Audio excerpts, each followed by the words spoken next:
Hello guys, स्वागत है आप सबका एक बार फिर से आपके अपने YouTube चैनल भारत यात्रा विद संजीत ठाकुर में। और मैं हूं आपका दोस्त संजीत ठाकुर। तो दोस्तों, जैसा कि आप सब जानते ही हैं कि हम आपको अपने वीडियोस के थ्रू भारत के कोने कोने से रूबरू करवाएंगे। और आज है इस वक्त मध्य प्रदेश की नगरी उज्जैन में।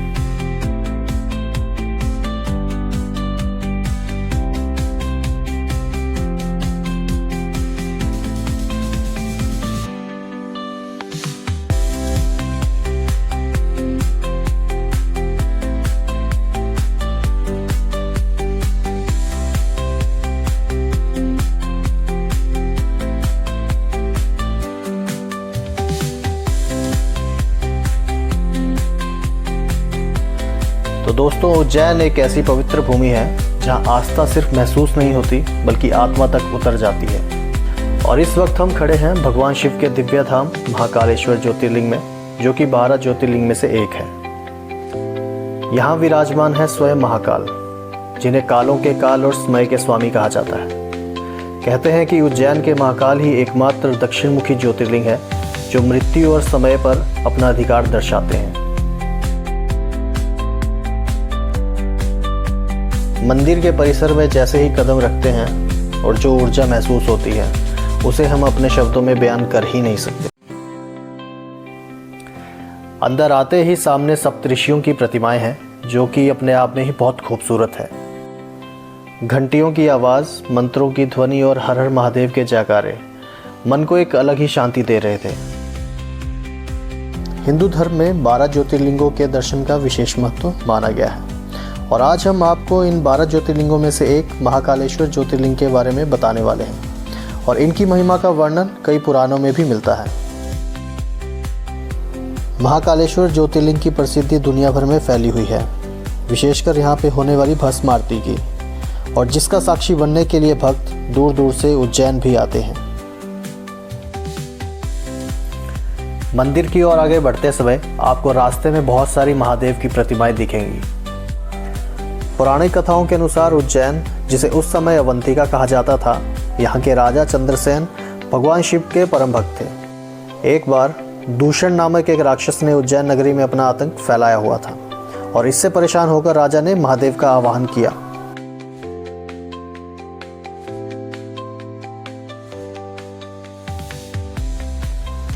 राजा की भक्ति से प्रसन्न होकर भगवान शिव धरती फाड़कर महाकाल के रूप में प्रकट हुए और उन्होंने दूषण का वध किया। तब राजा और उनकी प्रजा ने शिवजी से अनुरोध किया कि वे इस नगरी में ही वास करें। तब भगवान शिव ने उनकी अर्जी को स्वीकार करते हुए एक ज्योतिर्लिंग का रूप लिया और उज्जैन में ही विराजमान हो गए।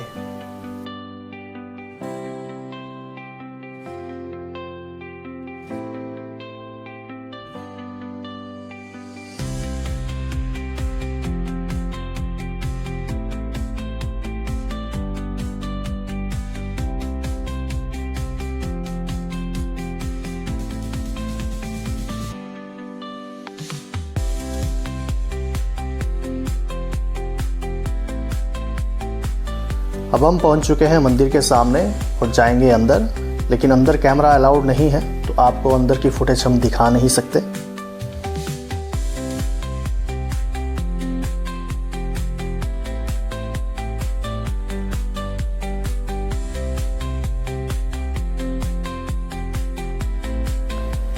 शाम की आरती और दर्शन करने के बाद अब हम आ चुके हैं बाहर, और इस समय की आरती का अनुभव बहुत ही अलग था।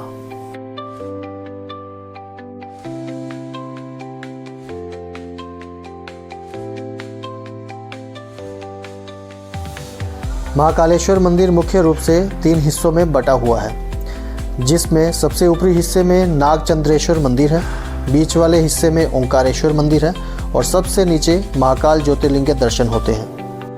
नागचंद्रेश्वर देवता के मंदिर की खास बात यह है कि इनके दर्शन नागपंचमी के दिन ही होते हैं।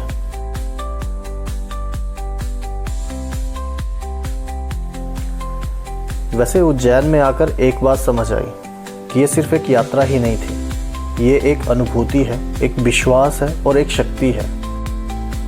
तो दोस्तों, आप भी अपने काम से थोड़ा सा समय निकाल के उज्जैन ज़रूर जाएं और महादेव के दर्शन ज़रूर करें।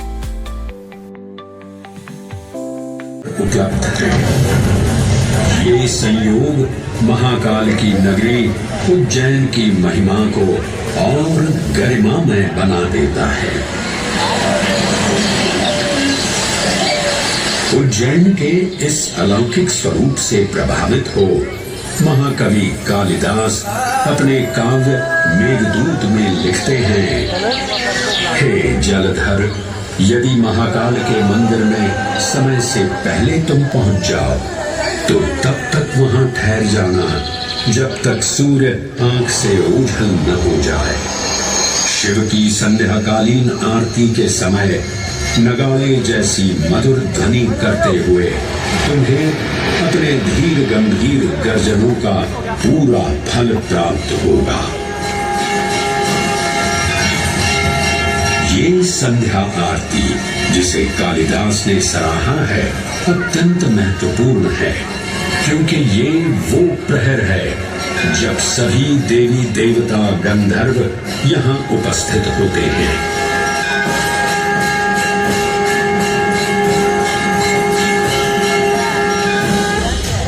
उज्जैन की महिमा अद्वितीय है।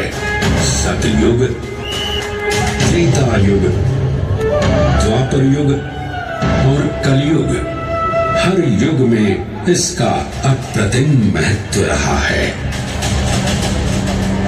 इस काल यात्रा में सबसे पहले आपको सतयुग के उस कालखंड में ले चलता हूँ जहाँ देव और दानव एकत्रित हैं समुद्र मंथन करने के लिए। मन की आंखों से कल्पना कीजिए।